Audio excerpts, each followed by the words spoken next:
Hello and a warm welcome to the program. I'm Melinda Akinlami. Let's begin from Kaduna State, where the police command has arrested a suspected gun runner in possession of 200 rounds of ammunition in Zaria local government area of the state. According to a statement by the spokesperson of the command, Mansur Hassan, the suspect, known as Musa Yusuf, was apprehended by operatives from the police divisional headquarters in Zaria. He says the police operatives, on citing the police operatives, abandoned a bag he was carrying and attempted to run. On searching his bag, the officers discovered over 200 rounds of ammunition inside. According to the police, early investigation revealed that the suspect was on an errand for a bandit, popularly known as Emir, who was waiting to receive the ammunition at Bakin Kogi in Kwara local government area of Kaduna State.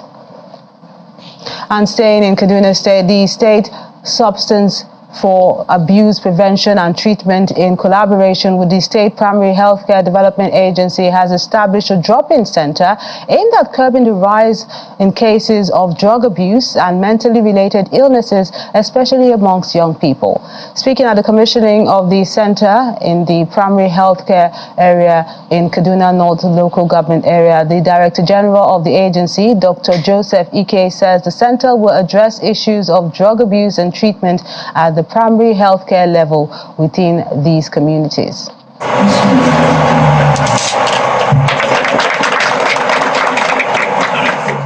The drop-in center, established by the Kaduna State Bureau for Substance Abuse Prevention and Treatment, is perhaps the first of its kind to be integrated into the primary healthcare services in the country. The pilot project kicks off at the Ungwan-Sarki Primary Health Center in Kaduna North local government area, which has a large youth population that is vulnerable to drug abuse. The idea of setting up the drop-in centers is to serve as a one-stop gap between the psychiatric hospital and the primary health care, thereby decentralizing the number of patients going to tertiary health facilities, as well as getting a community support in the fight against drug abuse. The plan is to gradually set up more drop-in centers at primary healthcare centers across Kaduna State, so that way you decentralize the number of patients going to the tertiary health facilities. You get community buy-in, because the community members, as you can see, are present at this event. They contributed to the funds used to operationalize this center, so the community actually knows and is part of this. When there is community buy-in, you actually have a family buy-in too. Because for us to successfully treat these cases, for us to successfully retain these cases through therapy, rehabilitation, post-rehabilitative care, and to reintegrate them into society, we need the commitment of their families. We currently have 12 of these types of DICs across the state, and the goal, with the support of the governor, who is directly, the Ubasani administration has pushed for. And if you have watched, he has gone to meet with the UNODC. He has spoken about this issue when he met with his fellow governors in the Northern Governors Forum, that Kaduna will take the leadership and support everyone who wants support to make sure that we address the issues of drug use. And so he has also given us a target that by the end of this year, we should have 100 of these facilities across Kaduna State. The drop-in center is a collective initiative between Kadbusa and the Kaduna State Ministry of Health, and this underscores the pressing issue of substance abuse and the need for all hands to be on deck in curbing the menace. Since we know different causes, because that is what research is all about, you find the causes of certain things, and if you find them before they come or before they get bad, you do early detection and early intervention and prevention. So this drop-in center now is for early detection and intervention before it gets bad. And with this now, since it's within the community, we'll have advocacy groups that will go into the community to talk about mental health and substance use.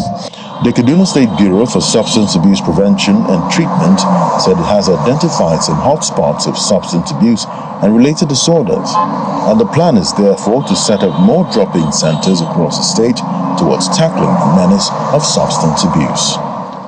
In Jigawa, the state government has announced the suspension of 28 staff from the Fadama 3 agency over alleged fraud under the COVID-19 Action, Recovery and Economic Stimulus Program.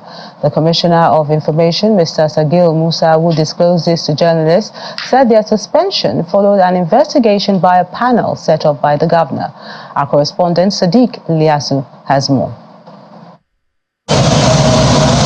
Jigawa State, like other states in Nigeria, was not immune to the global COVID-19 pandemic. While the state reported many cases of infections, its index case and first casualty from the virus occurred in April 2020. Month of lockdowns of all levels of schools, offices, businesses, and reduced working hours for civil servants took a heavy toll on the state's economy. To cushion the effect on the state, the federal government, under the COVID-19 Action, Recovery and Economic Stimulus Program, disbursed 1.7 billion naira to be distributed across the 27 local government areas of the state. We are going to empower 1,000 people with disability, each with a 30,000 naira. This is the starting point. Once people have utilized this, we will have a mechanism of checking over what we are doing. It's not that we are giving this support and then that's all, the end of it. No. We have a mechanism of following up and checking the utilization of this money. The state government made it clear at the time that priority would be given to the most vulnerable families and individuals. We want them to be able to stand on their own feet, not to be begging. We don't want to see them begging.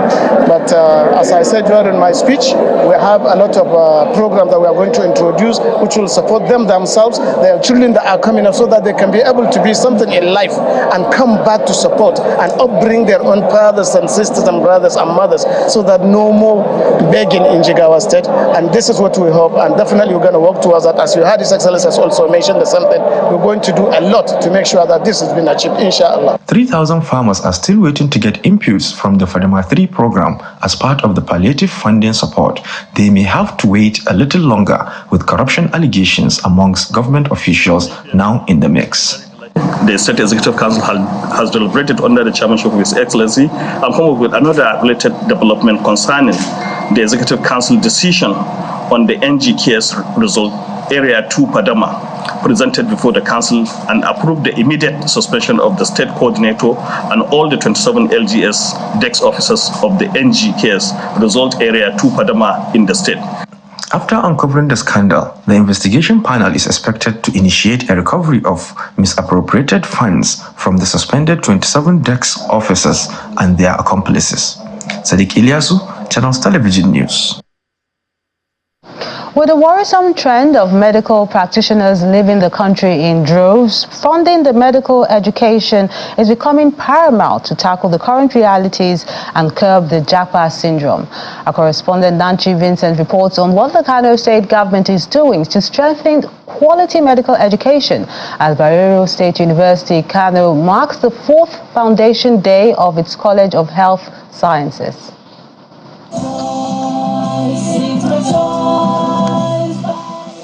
Dignitaries converge for the commemoration of the 4th Foundation Day of College of Health Sciences, Bayero University, Kano, to address the challenges of funding medical education and the brain drain being experienced as a result of Japa syndrome, where medical doctors leave for foreign countries in search of better working conditions. Academics of Bayero University, Kano, Professor Muhammad Sani. The Kano state government is confident of a huge turnaround in critical sectors of education and health, which have higher budgetary allocations, as well as a review of salaries for medical doctors. Our priority and commitment is education as number 1, education as number 2, and education as number 3.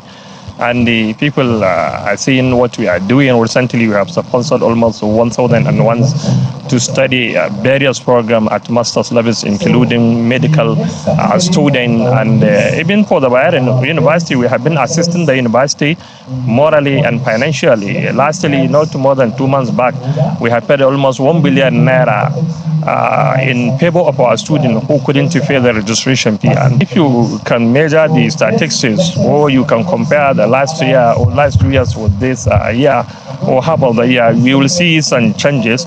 Because even in our budget, we have allocated almost 29.7% to the education, and that one will help. And now we are coming with modalities on how to only retain, but to increase the welfare of our medical personalities here in Kano State. Medical education is an expensive gesture, both for schools and doctors in training, with the numbers on the decline, further increasing the need to secure funding support from both governments and non-governmental bodies. As we all know, running medical education is very, very expensive. The demand for more medical doctors in Nigeria is on the increase. As you heard, the number of medical doctors we have in Nigeria is decreasing, and we have 7,000 or 70,000 Nigerians. This is really, really bad. So we are trying to find ways to increase the number of medical students we admit in the university. This is a big honor to us and to education. We are happy that we are able to launch this appeal fund so that we can make progress in terms of producing quality healthcare professionals, including the doctors, the other allied health sciences like nurses, physiotherapists, optometrists, and many more. So this donation is to the college and to the university, and we are indeed very grateful to all that have donated, and we hope that we will see the actualization of these donations so that we can make progress. Kano State government has continued in its commitment to funding education in the state, as over 100 students have been sent abroad to further training, which the state believes will give stability to the health sector. From Kano Commercial City, Nanchin Vincent, Channels Television News. And same with education, the federal government has taken decisive action by banning 58 illegal tertiary institutions as announced by the National Universities Commission, NUC. This move echoes a similar publication in 2022 where the NUC identified some of those unauthorized institutions, including notable names like the University of Accountancy and Management Studies, Christians of Charity, American University of Science and Technology, amongst others. In response to growing concerns, the NUC has also suspended the evaluation of degree certificates obtained in tertiary institutions in the Republic of Benin and Togo. This decision follows an investigative report which uncovered these questionable practices in these institutions. The NUC's proactive approach, led by the Acting Executive Secretary, Mr. Chris Miyake, emphasizes the involvement of the state security services in arresting and closing down these illicit institutions. Parents have also been urged to consult with the Commission's website for a comprehensive list of both legal and illegal universities in Nigeria. Well, we'll be discussing this when we return from the program with the founder, Joint Professional Training and Support International, Mr. Chris Imumolen. Details when we return. Stay with us.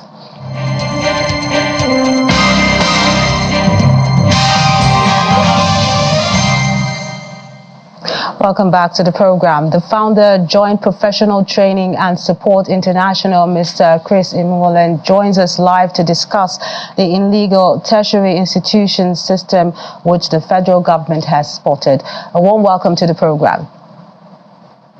Thank you. Thank you for having me on your program today. Now, what's prompted the NUC to take action against these institutions, and were there specific issues or concerns raised? You know, in educational business, for us who are academia, we know that there must be check and balance at every time to ensure that the right thing is done, especially with the kind of educational system that we run in Africa and West Africa.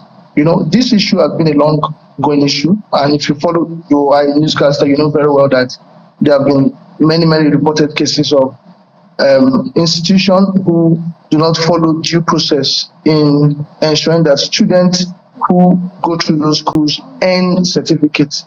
A certificate, clearly is a receipt of knowledge that is gotten from a training exercise. So when that is not done and students are given certificates, that becomes a big question. So what the NUC has done is actually a reaction to the publication that a a journalist who did not go to school, did not and got a certificate from a school. And for us in that sector, we applaud all the agencies involved, the NUC, to making sure that from time to time, we look at happenings in the educational system and checkmate what is happening to ensure that at the end of the day, everyone who earns a certificate, be it from Nigeria or outside of Nigeria, goes through the legitimate process to earning those certificates. Now, how does the National Universities Commission, NUC, plan to enforce the ban on these illegal tertiary institutions? I know the acting executive secretary, Mr. Chris Miyaki, talked about the involvement of state security services in arresting and closing down these institutions. Can you speak more on that? Yeah, the first, we see that the committee have been set up first and foremost to check the activities of this school, to be sure that, okay, whatever allegation has been raised on various schools, we go through it legitimately and see what they are doing, if it's actually benchmark with global practices in the educational system globally. Looking at the issue of the educational policy, the credit transfer policy, the accountability and transparency that academic wars go through. So, having done that, I believe, for Nigeria, there is a lot of monitoring, a lot of physical checking to be sure that such organizations who are into such practices, are checkmated and they are stopped from doing that. Why I am very concerned about this is because the committee that have been set up, which have been mandated, one of their mandates is to make sure that such institutions are located and they are also closed down, should engage in a due diligence job to ensure that proper investigation is done to looking at institutions, because we have some institutions in Nigeria who are professional institutes, and what they do basically is operate under the window of the credit transfer policy, where students could obtain a diploma from their school and transfer legitimately to international school to complete and earn a degree. I believe that the NUC is well equipped to carry out this investigation. And like the minister have said, in 2 months, we should begin to see some implementation of the policies. Now let's take a look at the students' angle. What happens to those who may have enrolled in these unauthorized institutions, especially those in the Northwest or Central, in that sub-region? It's still trying to make education attractive to the students. So is this not discouraging for most of them that may have enrolled in these illegal institutions? Like what the NUC had done some few days ago, I think the FEC had approved transnational educational policy. It's a window that would further now legitimate international institutions to operate in Nigeria, in a way to also discourage Nigerians who, or have Nigerians who want to travel, who want to study abroad, we've been trying to look at the policy for transfer. I think that policy is to cushion whatever effect that might happen from the outcome of the investigation. Because there's a lot of international investors that want to come into Nigeria, but the transnational educational policy would create a window for such to happen easier, because Nigeria, like we all know, is a signatory to Addis Convention, which supports student migration. And these are part of the teaching that if you want to run an institution under student migration policy, you must do it rightly. It's either a student run a pre-university program in your institution and transfer to a university to complete, but that learning process must be legitimately followed. So if, for example, some schools are identified as schools that are not following those processes, I believe the NUC is also looking at ways to making sure that international schools can have their ground in Nigeria following the extinguish process without following the stress ordeal of accreditation all over again. Now, are there broader implications or consequences for the Nigerian education system as a result of the closure of these illegal tertiary institutions?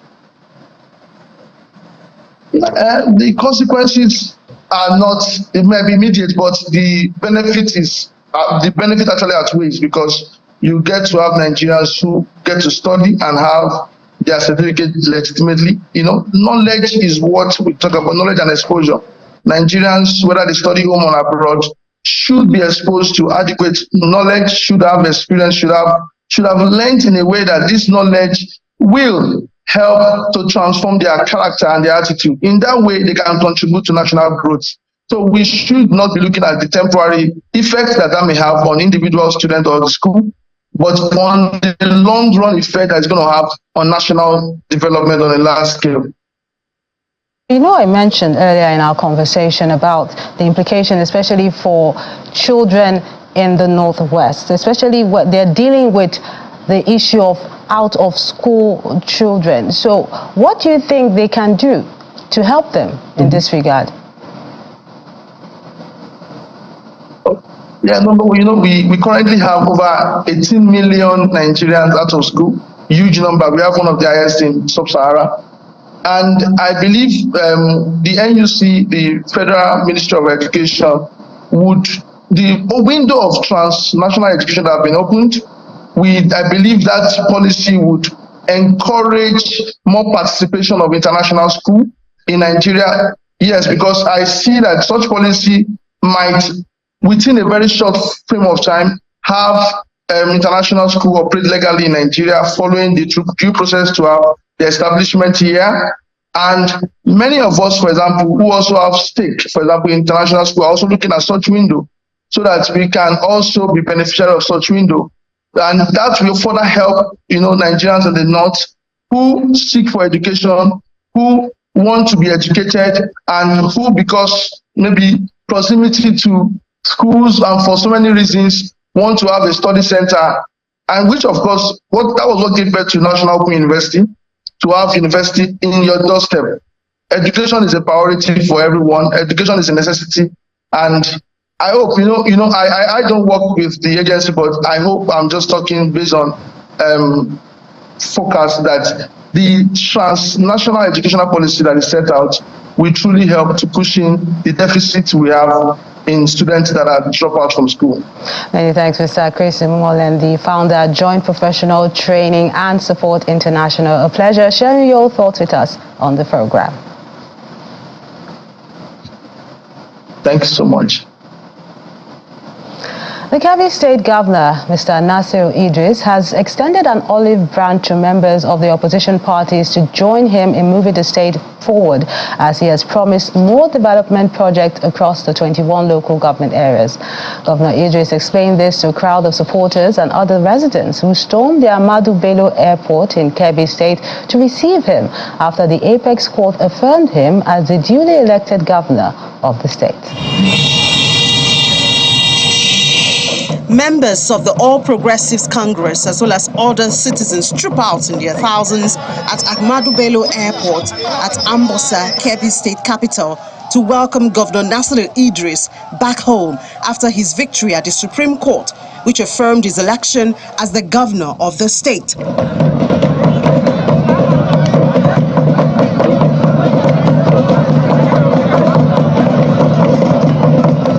Some of the party members hailed the Supreme Court judgment, adding that Governor Idris' victory at the Apex Court is well-deserved. Like you have seen, even from my face, you know that everybody is overwhelmed today. So we are happy, and we are happy, we are happy. We want to really thank Almighty God that gave us this victory over our opponents. And I believe everybody is very anxious to receive Kaura today from Abuja to Birnin Kebbi.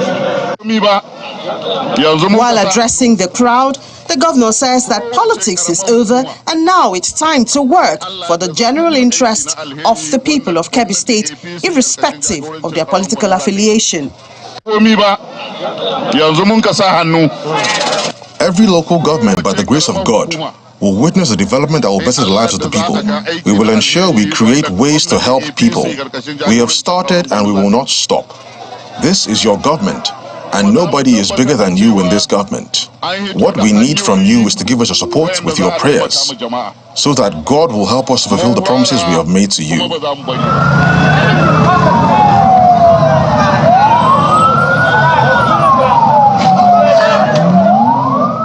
The governor has also extended a hand of fellowship to members of the opposition party to join him in moving the state forward for the interests of all in the state. That's the program today. Thank you so much for watching. I'm Melinda Akinlami.